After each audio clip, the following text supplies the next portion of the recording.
विद्यार्थियों, पिछले video lecture में हमने पढ़ा था शून्य कोटि की अभिक्रिया क्या होती है और उसके लिए वेग, अवकलित वेग समीकरण, समाकलित वेग समीकरण और उसके लिए हाफ लाइफ किस प्रकार से ज्ञात करते हैं और कौन कौन सी अभिक्रियाएँ शून्य कोटि की। आज हम अध्ययन करेंगे प्रथम कोटि अभिक्रिया। तो प्रथम कोटि अभिक्रिया से क्या तात्पर्य है? तो प्रथम कोटि अभिक्रियाएँ वह होती हैं जिसमें अभिक्रिया का वेग अभिकारक की सांद्रता की प्रथम घात के समानुपाती होता है। इसको हम एक सिंपल रूप में निम्न प्रकार व्यक्त कर सकते हैं। कैपिटल ए कोई रिएक्टेंट है और ये प्रोडक्ट में कन्वर्ट हो रहा है। तो अभिक्रिया की गति किसी भी अभिक्रिया की गति उसमें भाग लेने वाले अभिकारकों की सांद्रता के समानुपाती होता है। अतः मैं कहूँ कि -dCA/dt is proportional to CA concentration of A, और ये कहूँ कि -dC/dt is equal to K1C1CA, जहाँ पर CA अभिकारक A की सांद्रता समय t पर है।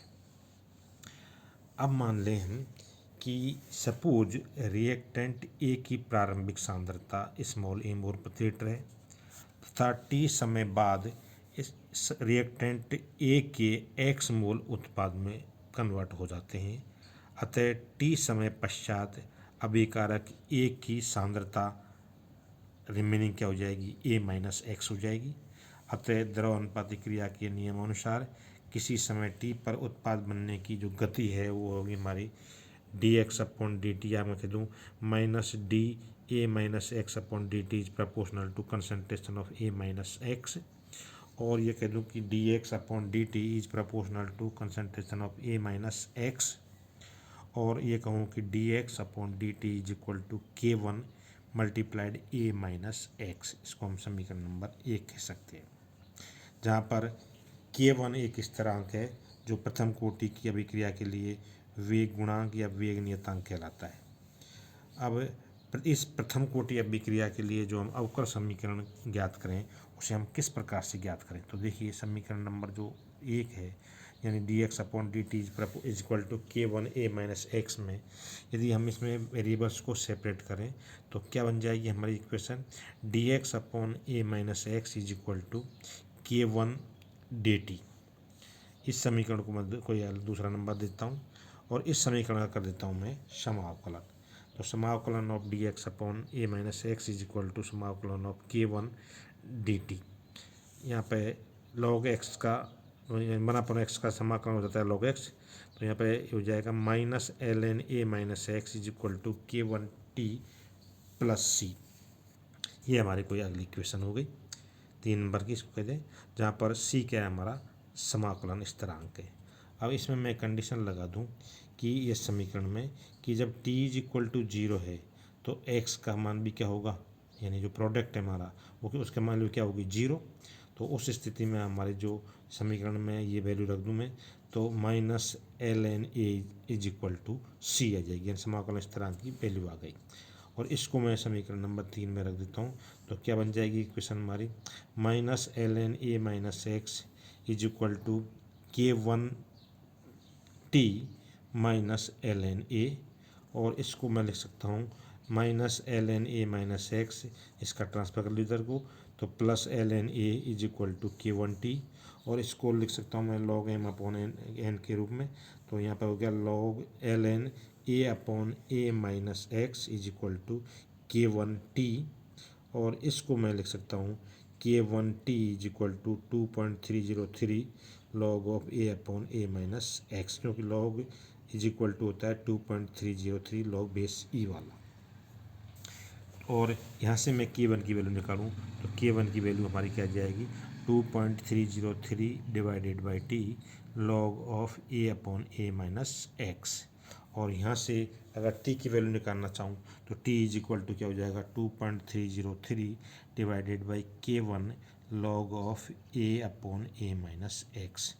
ये जो समीकरण है ये हमारी प्रथम कोटि अभिक्रिया की काइनेटिक इक्वेशन या मैं कहूँ समाकलित वेग समीकरण कहलाती है, जिसकी सहायता से किसी भी निश्चित ताप पर उस अभिक्रिया के वेग स्थिरांक की गणना हम कर सकते हैं। इस समीकरण को हम एक अन्य रूप में भी लिख सकते हैं जिसको हम वेलमी इक्वेशन कहते हैं। साइंटिस्ट वेलमी था, उसने इसकी खोज की थी, इसलिए उसी के नाम पर इक्वेशन पड़ गई, वेलमी इक्वेशन। तो मैं कहूँ कि ये जो समीकरण थी हमारी, समीकरण नंबर एल एन, वो जो एन थी L N A upon A minus X is equal to K1 T। इसको इसमें यदि समीकरण में मैं कहूँ कि इसको हम दूसरे मान लें कि अभिकारक की प्रारंभिक सांद्रता T इज इक्वल टू 0 पर C0 है तथा किसी समय T पर सांद्रता मान लीजिए CT, जैसे हमने वहाँ पर T इज इक्वल टू 0 पर हमारी क्या मानी थी, x इक्वल टू 0 ये मानी थी, और किसी समय T पर हमारी क्या मानी थी, a माइनस एक्स। तो यहाँ पे a जो स्मॉल a बराबर किसके होगी, C0 के, और a माइनस एक्स बराबर किसके होगी, CT के। यदि इन समीकरण को मैं इसमें वैल्यू रख दूँ तो हमारी क्या बन जाएगी, ln C0 upon CT is equal to K1 T, और इसको मैं कह दूँ कि CT upon C0 is equal to minus K1T, इसको मैंने उलट दिया, और इसको मैं कह दूँ कि CT upon C0 is equal to e की पावर माइनस K1T, और यह कह दूँ कि CT is equal to C0 E की पावर माइनस K1T। ये जो इक्वेशन है ये हमारी वेलमी इक्वेशन कहलाती है। इस समीकरण से हम एक n फॉर्मूला और निकाल सकते हैं जिसको हम इंटरवल फार्मूला कहते हैं, यानी अंतराल सूत्र। तो उसके हम जो हमारी समीकरण थी वो T is equal to 2.303 divided by K1 log of a upon a minus X, उससे हम इंटरवल फार्मूला निकाल सकते हैं। कैसे, देखिए, यदि मैं कहूँ कि अभिकारक A की प्रारंभिक सांद्रता ज्ञात नहीं हो तो भी हम K1 का मान परिकलन कर सकते हैं, जो हमारा वेग स्थिरांक है उसका मान परिकलन कर सकते हैं।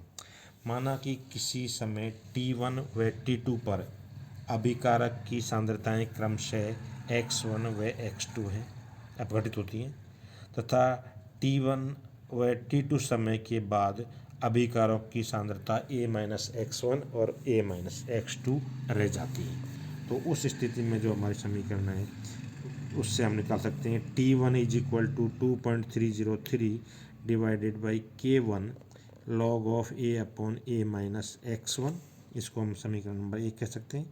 इसी प्रकार से T2 is equal to 2.303 divided by K1 log of a upon a minus x2। अब मैं कह दूँ ये समीकरण नंबर 2 है, जिसको मैं 2 कहता हूँ, और मैं समीकरण 2 में से समीकरण 1 को हटा दूँ, यानी T2 माइनस T1 कर दूँ। तो T2 minus T1 is equal to 2.303 divided by K1 तो कॉमन आ जाएगा, और क्या बचेगा, log of a upon a minus x2 minus log of a upon a minus x1। और इसको मैं आगे सॉल्व करूँ, T2 minus T1 is equal to 2.303 K1 log of a minus x1 divided by a minus x2। और इसको मैं इस प्रकार से कहूँ कि डेल्टा t, या कह दूँ T2 minus T1 is equal to 2.303 divided by K1 log of C1 upon C2, जहाँ पर C1 व C2 अभिकारक की सांद्रताएं समय T1 व T2 पर हैं, तथा डेल्टा t समय T2 व T1 का अंतराल होता है, इसीलिए हम इसको इंटरवल फार्मूला कहते हैं। अब हम यहाँ से प्रथम कोटि अभिक्रिया के लिए जो ग्राफ द्वारा किस प्रकार से दर्शाएंगे इसको हम, तो देखिए, प्रथम कोटि अभिक्रिया के वेग स्थिरांक का मान हम ज्ञात कर सकते हैं, और इसके लिए जो हमारा फॉर्मूला है वो T is equal to 2.303 divided by K1 log of a upon a minus X है। यदि मैं इसको इस प्रकार लिख दूँ, log of a upon a minus X is equal to K1 upon 2.303, और इसको मैं इस प्रकार से लिख दूँ, log of a minus log of a minus X is equal to K1 upon 2.303 multiplied T, और यह कह दूँ कि मैं log of a minus X is equal to minus K1 2.303 multiply T plus log of a। अब मैं कहूँ कि ये मैं समीकरण जो है हमारी, इसमें मैं यदि log of a upon a minus x को समय t के विपरीत आलेखित करूं तो मुझे एक मूल बिंदु से पास होते हुई सरल रेखा प्राप्त होगी। और ये सरल रेखा हमारी समीकरण, तो सरल रेखा y equal to M X plus C के अनुरूप है, जिसमें log of a minus X की समय t के विपरीत आलेखित करने पर ऋणात्मक ढाल वाली एक सरल रेखा प्राप्त होती है, जिसका स्लोप है, ढाल है, टेंजेंट है, वो है -k1/2.303 है। अतः k1 का मान हम आराम से ज्ञात कर सकते हैं, और वो है k1 is equal to -2.303 multiplied ढाल। इसको यदि हम ग्राफ से देखें तो देखिए log of a minus A upon x versus time में ग्राफ प्लॉट करें तो हमें ओरिजिन से पास होती हुई एक स्ट्रेट लाइन मिल रही है, और इसका जो स्लोप है वो है हमारा k1/2.303। यदि इसी प्रकार से मैं log of a minus x versus time में दूँ तो हमारे माइनस साइन में यानी स्लोप हमारा -k1/2.30 हो जाएगा, और यह ओरिजिन से पास होती हुई चली जाएगी। तो इस प्रकार से हम इस ग्राफ द्वारा इनको हम दर्शा सकते हैं। अब हम इसका अर्ध आयु कैसे ज्ञात करें, तो देखिए अर्ध आयु क्या होता है। एक्चुअली में अर्ध आयु वह समय है जिसमें अभिकारक का आधा भाग उत्पाद में परिवर्तित हो जाए। इसे टी हाफ द्वारा प्रदर्शित कर सकते हैं। और माना कि टी हाफ समय में अभिकारक की प्रारंभिक सांद्रता स्मॉल ए का आधा भाग a/2 में परिवर्तित हो जाता है, तो उस स्थिति में x इज इक्वल टू क्या हमारा होगा a/2। तो फिर हम समीकरण से निकाल सकते हैं T half is equal to 2.303 divided by k1 multiplied log of a upon a minus a/2, और इसको लिख सकते हैं हम 2.303 divided by k1 log of a upon a/2, और इसको कहते हैं T half is equal to 2.303 upon k1 log of 2, और log 2 का मान हम देखें तो 0.30 रखें हम, तो T half is equal to 2.303 divided by k1 multiplied 0.3010, और इसको हम कह सकते हैं T half is equal to 0.693 upon k1। तो ये प्रथम कोटि के लिए अभिक्रिया की हाफ लाइफ है, और जो कि अभिकारक की सांद्रता पर निर्भर नहीं करती है।